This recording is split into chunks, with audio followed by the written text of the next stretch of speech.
Mossoul est une partie de Ninive. La région de Ninive est plus grande que Mossoul. La Bible dit que pour traverser l'intégralité de Ninive, il faudrait 3 jours.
Je suis Marvin Kamel. C'est mon nom. J'ai 20 ans. Ma famille est tout ce que je possède. Un jour, une organisation terroriste appelée Daesh a attaqué notre village. Ces jours-là, je me souviens, nous avions du mal à y croire. Mais nous nous sommes dit, tout ira bien. Après avoir quitté notre village, nous sommes allés à Duhok. Nous sommes restés là 2 mois. Mais nous ne pouvions pas vivre ici, parce que nous ne pouvons pas être des réfugiés dans notre propre pays.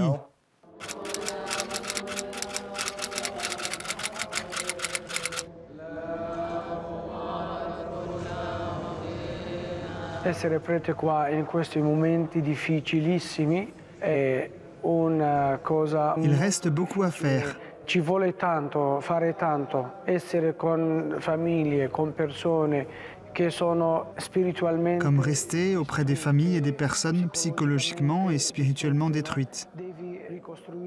Vous devez reconstruire l'espoir dans leur cœur et dans leur esprit.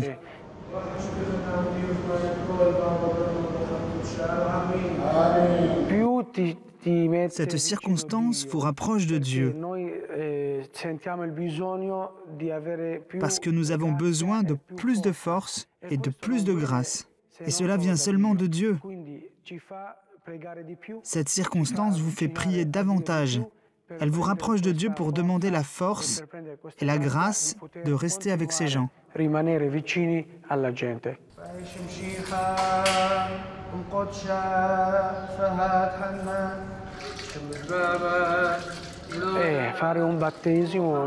Baptiser signifie naître de nouveau, pour moi et pour eux.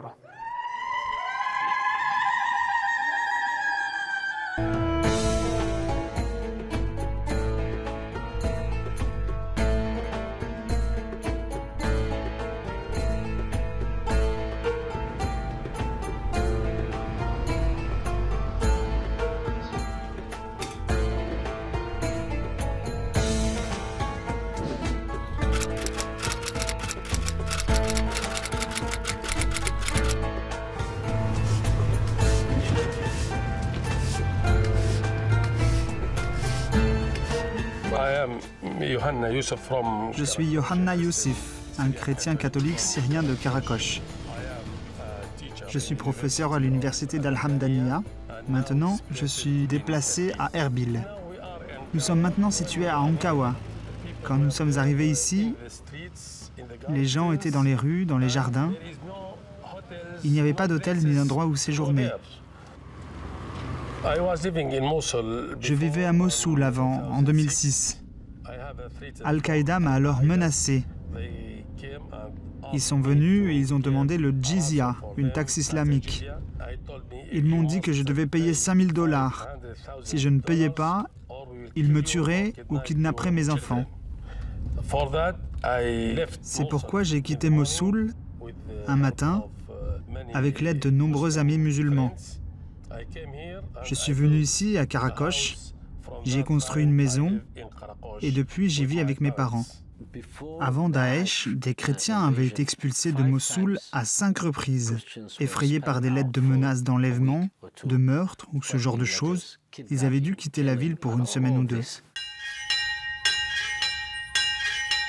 Ces événements tragiques ont commencé au début de juin 2014, lorsque de nombreuses attaques ont rendu la situation très difficile à Mossoul. Le 10 juin, l'État islamique est entré dans Mossoul et a occupé la ville. Le 6 août, l'État islamique a attaqué la plaine de Ninive. Dans la nuit du 6 au 7 août, j'ai vu comment les Peshmerga ont fui. J'ai demandé à l'évêque ce qui se passait. Il m'a dit qu'il ne se passait rien. J'ai demandé s'il allait demander aux Peshmerga s'ils quittaient Karakosh et pourquoi. Une heure plus tard, l'évêque m'a appelé et voulait savoir où j'étais. Je lui ai dit que j'étais à la maison. Il m'a dit que tout était fini, que je devais quitter Karakosh, que la ville était occupée par l'État islamique. Il était 2h30 du matin, je n'avais pas de voiture. Je suis allé parler à un voisin qui dormait. Je lui ai dit que nous devions abandonner Karakosh et partir à Erbil. Je n'ai rien pris avec moi. J'ai laissé tous mes documents. Je portais seulement un t-shirt. Pendant les premiers moments où Daesh a pris Mossoul, ils sont passés par nos villes sans en prendre le contrôle. La deuxième étape, le 6 août, les Peshmerga, c'est-à-dire les Kurdes, ont renoncé à leurs responsabilités sans en informer le peuple. Ils ont laissé la zone vide à Daesh sans aucune résistance. Après cela, tout le monde a dû fuir. Qu'est-ce que ça voulait dire? Y avait-il un plan pour remettre les chrétiens de la plaine de Ninive à l'État islamique? Nous, les chrétiens, nous avons fui avant que l'État islamique n'arrive, parce que nous savions ce qui était arrivé aux Yézidis. Ce qu'ils ont fait aux Yézidis est la pire chose qui soit jamais arrivée à n'importe quelle minorité. Ils ont violé, kidnappé et tué leurs femmes. En juin et en août 2014, 125 000 chrétiens ont été contraints par Daesh de quitter Mossoul et la plaine de Ninive. Et ils sont arrivés à Erbil et Duhok. Quand les gens sont arrivés, j'attendais à l'église Marchmouni à Ankawa. Ils sont arrivés épuisés. C'était une situation extrêmement difficile. Et ce qui a surpris, c'est que le lendemain de leur arrivée, ils étaient tous à la recherche d'une messe. Il n'y avait pas assez de place pour héberger tout le monde. Ankawa est petit. Il y a quelques églises. Et ils ont transformé chaque carré, chaque terrain de football, chaque hôtel, chaque maison en église. Des messes ont été dites partout.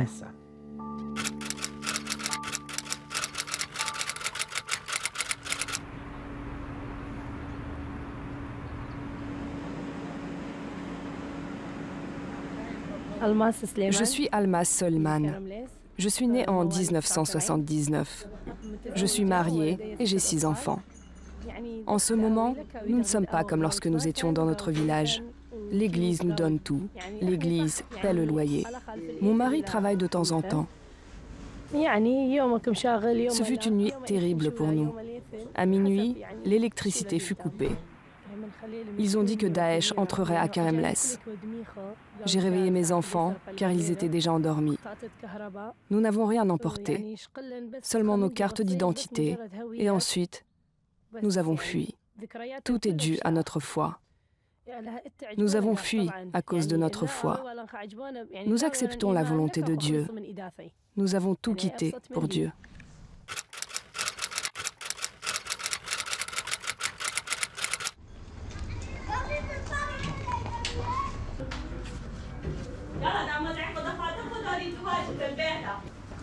Le nom de ce camp est Ashti 2. Je suis enseignante en maternelle. Nous avons plus de 100 enfants. Depuis mon enfance, je voulais être enseignante.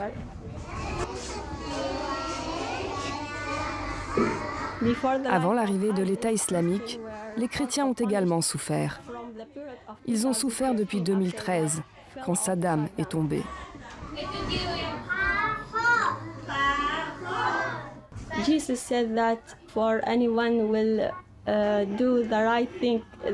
Jésus a dit que nous allions être attaqués, assassinés, persécutés. Nous acceptons tout ce qui nous arrive pour l'amour de Jésus.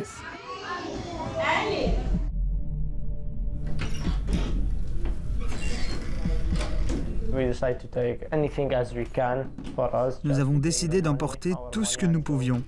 Nous avons pris de l'argent et nous avons quitté notre maison et notre village. Ce fut vraiment un mauvais moment pour moi et pour tout le monde.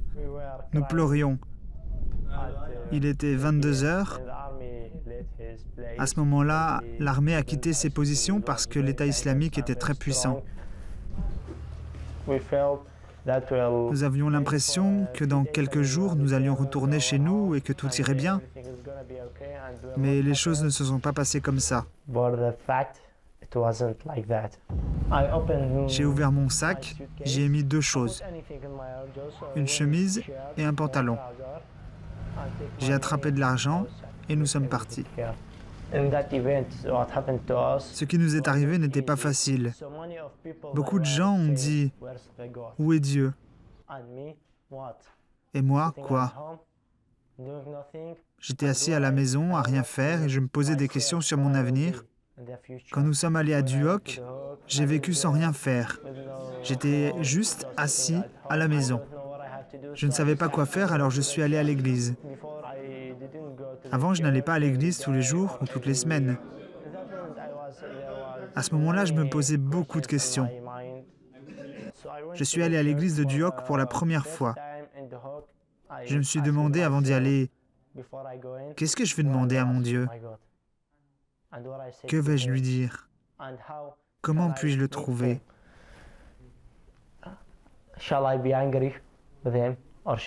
Serais-je en colère contre lui? Comment vais-je me sentir?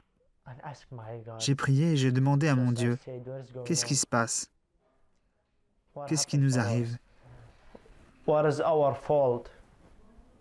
Est-ce que c'est de notre faute si toutes ces choses nous arrivent? Pourquoi nous?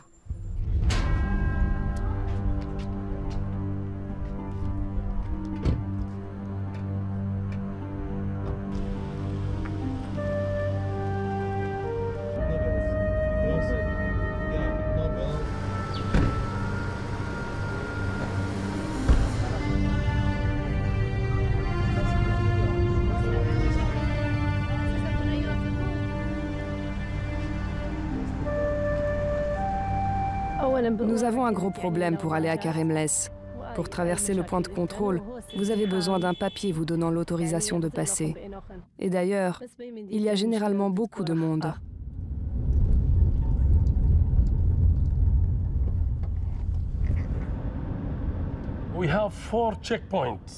Nous avons 4 checkpoints, les points de contrôle officiels des Peshmerga. Et il y a aussi 2 checkpoints pour l'armée irakienne. Je suis certain qu'ils s'intéressent à la région.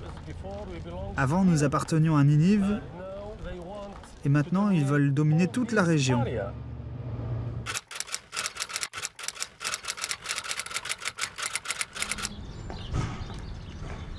Je m'appelle Melian Sulak. J'ai vécu à Alkosh pendant 2 ans et 2 mois. Je me lève de mon lit à 9h moins 10. Ma famille et moi vivons à Alkosh pour nous sentir plus proches de notre village.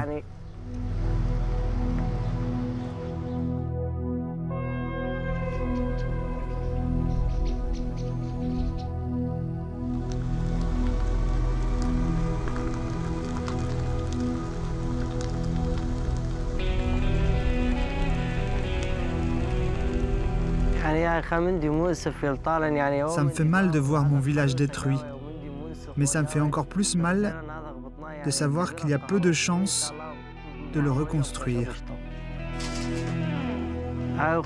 Ce chapelet était accroché au mur de la grande salle. Tout le monde, avant de quitter la maison, a prié et l'a embrassé. Ensuite, nous sommes partis. Pour moi, être chrétien signifie aimer, pardonner et vivre en paix. Ceux qui connaissent le christianisme considèrent que c'est une très bonne religion. Batnaia est un village très ancien qui remonte à l'époque du temple assyrien. 800 familles y vivaient. Il n'y en a plus aucune maintenant. Elles se sont toutes réfugiées dans le nord de l'Irak et dans d'autres pays.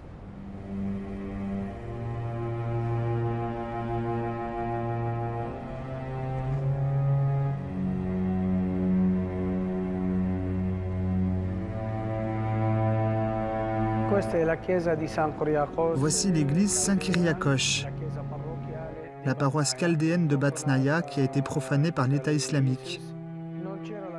Il n'y avait pas de croix quand je suis arrivé ici après la libération. J'étais le premier à arriver, le drapeau de l'État islamique était toujours là. Je l'ai enlevé et j'ai placé la croix.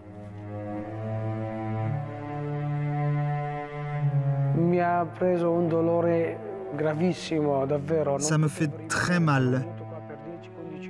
Je suis resté 10 à 15 minutes et je suis parti parce que je n'ai pas reconnu mon église.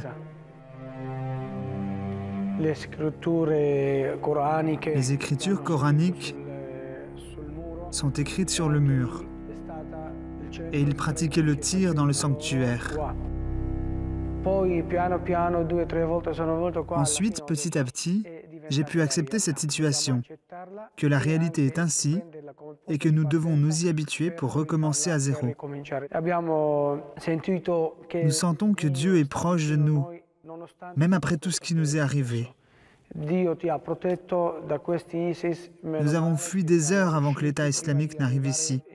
Dieu est avec nous. Il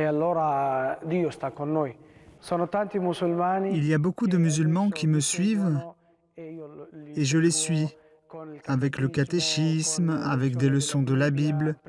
Nous prions ensemble. Et beaucoup de ces musulmans en arrivent au point où ils demandent le baptême.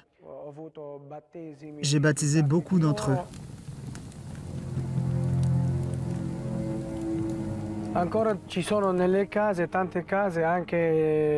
Il y a encore des bombes dans d'autres rues de la ville et dans les maisons.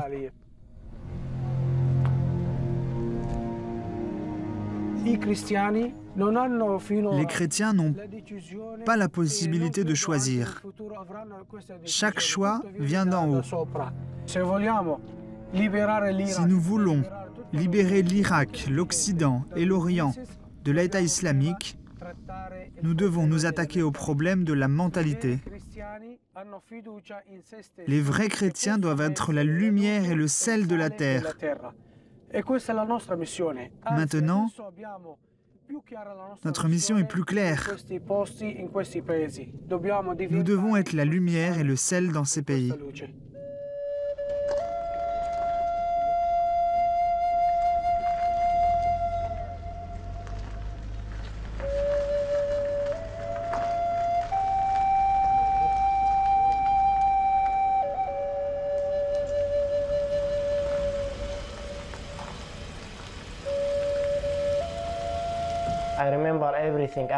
Je me rappelle de tout.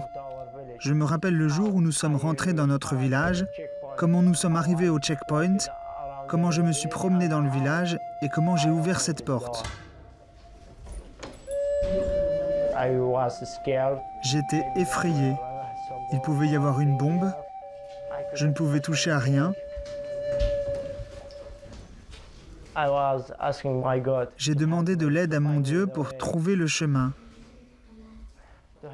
pour m'aider dans ce qu'il voulait. Je voulais être un homme bon et j'ai demandé à Dieu, « Mon Dieu, s'il vous plaît, aidez-moi. »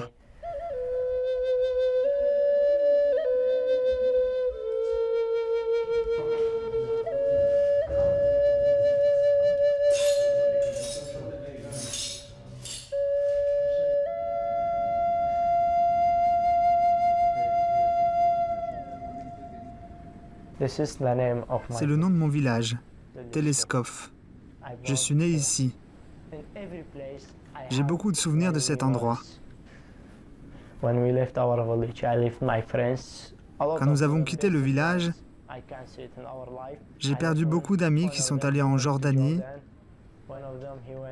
au Liban ou en Turquie.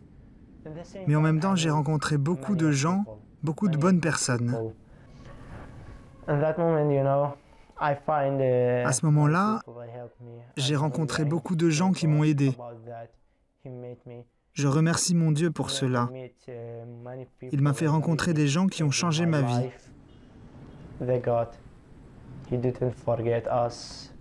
Dieu ne nous a pas oubliés. Il sait ce qui se passe ici. Nous ne devrions pas demander « Où est Dieu ?» Dieu est à mes côtés. Où que vous alliez, il est à vos côtés. Parfois, je pense, pourquoi l'État islamique nous a détruits? Alors qu'en même temps, Dieu ne voulait pas ça, que l'État islamique vienne ici. Pourquoi?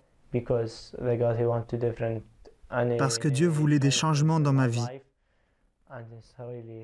Et il y a aussi eu des choses merveilleuses dans ma vie après l'État islamique.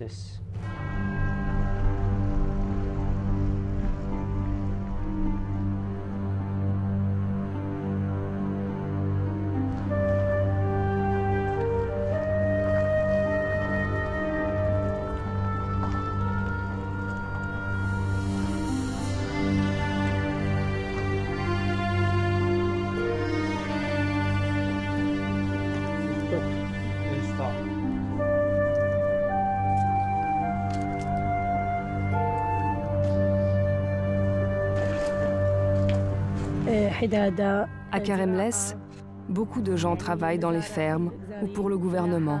En fait, ils travaillent dans toutes les professions. Tout ce dont vous avez besoin peut se trouver ici.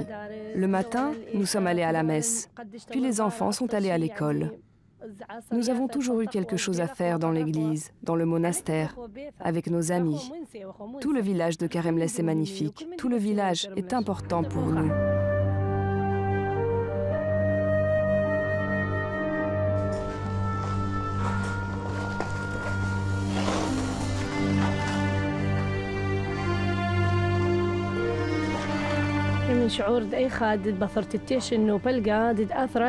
C'est très dur et très triste quand vous quittez votre maison pendant 2 ans et demi et quand vous revenez, vous la retrouvez entièrement brûlée.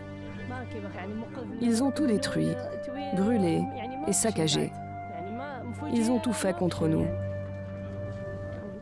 Pour nous, la foi est la plus importante. Nous faisons confiance à Dieu. Nous faisons tout pour Dieu.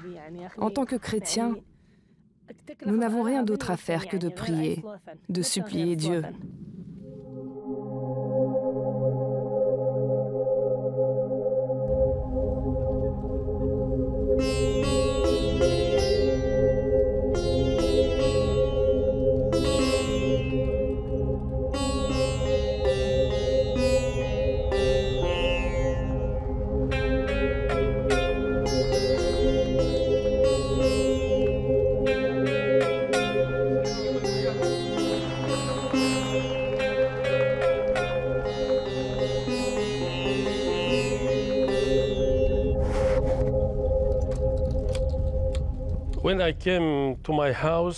Quand je suis arrivé, j'ai trouvé la maison de mes parents complètement détruite par les bombardements.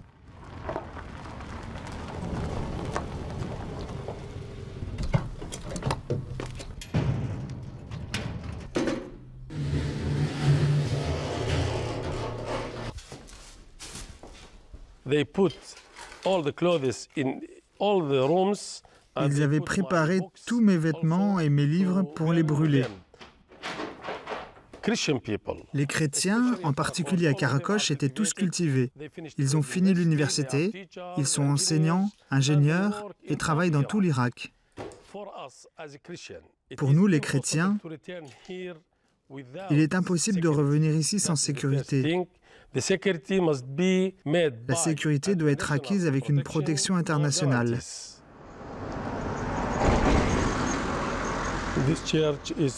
Cette église est la plus grande église d'Irak, appartenant à l'église syro-catholique de l'archidiocèse de Mossoul. Tous les habitants de Karakosh ont participé à la construction de cette cathédrale. Ceux qu'ils pouvaient ont payé, d'autres ont apporté des matériaux. Il y a quelques écritures de l'État islamique. L'État islamique a utilisé cet endroit pour entraîner ses combattants.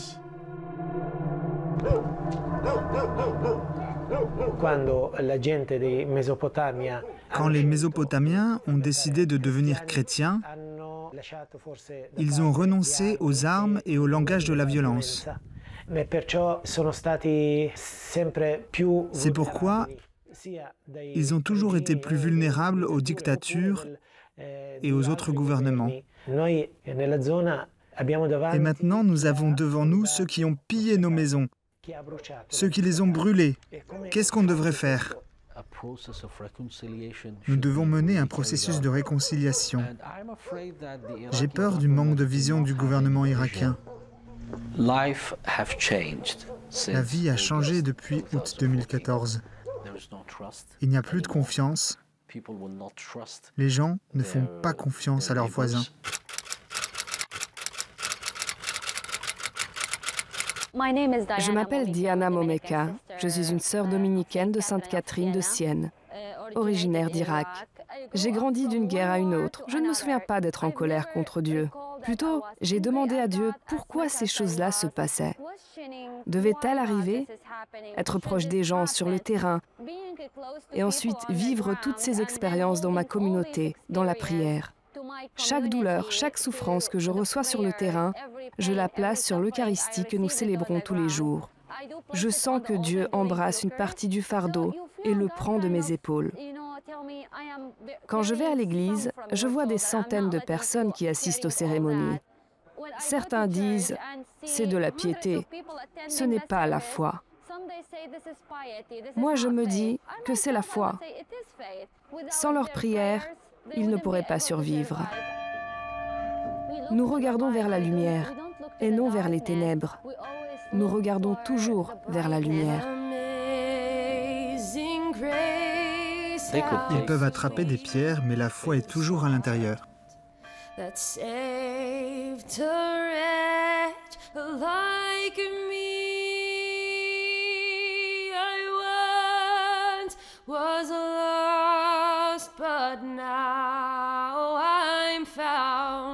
Was blind, but now I see. 'Twas grace that taught my heart to fear, and grace my fears relieved.